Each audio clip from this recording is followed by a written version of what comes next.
2 Samuel 17:23. തന്റെ ഉപദേശം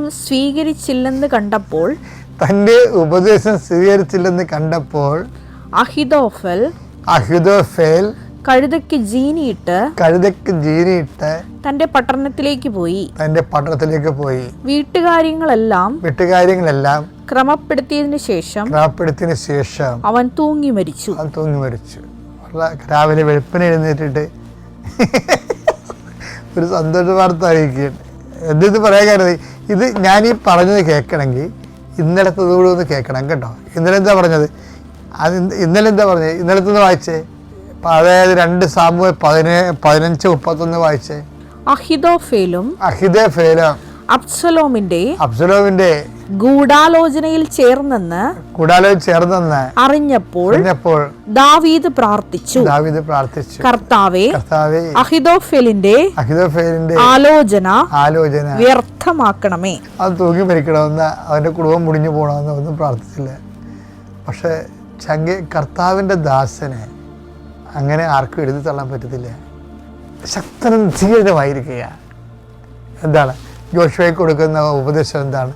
ശക്തനും ധീരനുമായിരിക്കുക. യോശുവ 1:9. ശക്തനും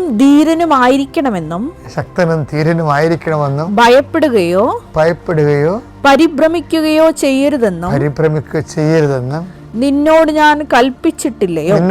ഞാൻ കൽപ്പിച്ചിട്ടില്ലേ? നിന്റെ ദൈവമായ കർത്താവ്, നിന്റെ ദൈവമായ കർത്താവ് നീ പോകുന്നിടത്തെല്ലാം നിന്നോട് കൂടെ ഉണ്ടായിരിക്കും. എൻ്റെ മക്കൾ, ഈ ആത്മീയ ജീവിതം ഉണ്ടല്ലോ, ഒരു വല്ലാത്ത ജീവിതമാണ്.